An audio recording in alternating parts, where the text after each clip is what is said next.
Now, royal fans looking forward to the next series of The Crown might feel torn over whether to watch it after all, as it's been revealed a whole episode will be devoted to Princess Diana's controversial Panorama interview.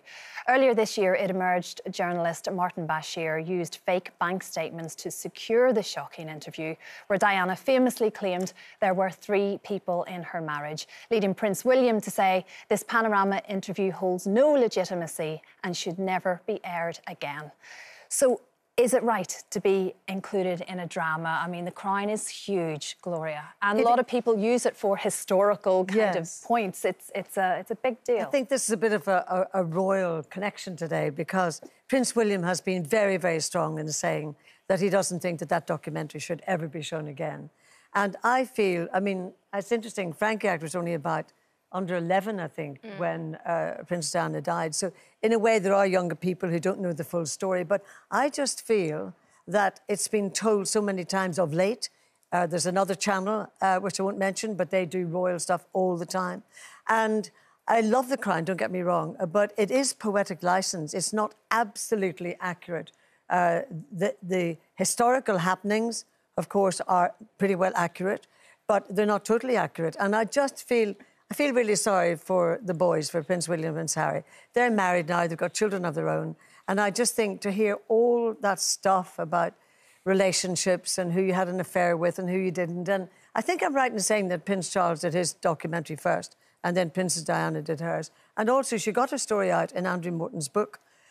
So there are many different angles to this. For me, I don't want to hear all that stuff again. I know it, and I just feel for the boys. Do you think it would be an uncomfortable watch? Frankie, how do you feel about sitting and watching it? I think, you know, I was talking to Gloria earlier and I was like, I don't know as much as she does about it all. And I have to say, I am one of those people that watch The Crown and kind of, even though I know it's a TV show and, you know, they've embellished things and things like that, I did come away and think, oh, I know more about the royal family now than I did before. And I think... It becomes facts. Yeah, it became facts in my mind. And then actually, when I looked into more things, I realised, obviously, not all of it was completely true. And I think there's a lot of people that will feel that way. But there is a part of me, and I agree with Gloria in that it must be awful for the boys to keep seeing this and hearing about it. Like, nobody wants that. But also, in the same breath, it did happen, and The Crown are kind of following what happened throughout the story, and it is part of the story. So I'm not surprised that it will be included. And in a way, she got to say what she wanted to say. Maybe she wanted to say those things. We'll never... But no one's going to ever know the truth. That's the problem, isn't it, Brenda? Yeah. No one knows. No one knows the exact conversations that happen behind any closed door. And then there's a truth. For me, I love The Crown. You know I love watching The Crown. And I was engaged watching it, the last series, when it was showing the story of how they got together and everything. And I think it should just be left there. You know, especially as the boys have requested, you know, leave their mum's memory in peace. We all know what happened in that interview. It's still going on, the drama of the backlash, should I say, of what happened with Martin Bashir. I think it's just time to leave that piece and move on to another bit that is a bit more factual and a bit more historical of her life. I agree with you. History can be told and can be portrayed without the reenacting of that Martin Bashir documentary, which is what they're going to do. It doesn't need And I wonder what they will do with that, because we've seen that documentary recently because of the whole sort of shame, really, if you like, about how he managed to get those documents forwards, etc. So it's not like it's years and years since we've seen it. And I just think that history can be told. And why use a whole episode unless you want to sensationalise it again in some way and bring up the ugly...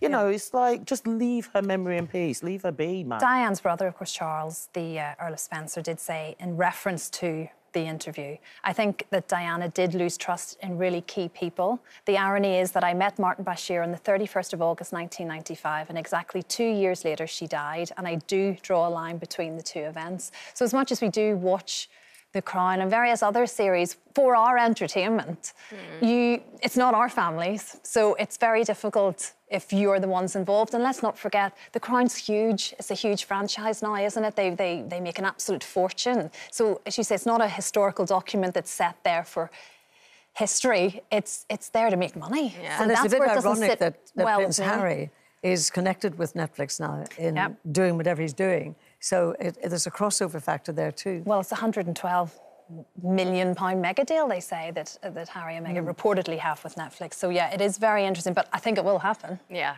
I mean, like you say, it's a TV show that wants viewings. Yeah, and they will get it, exactly that.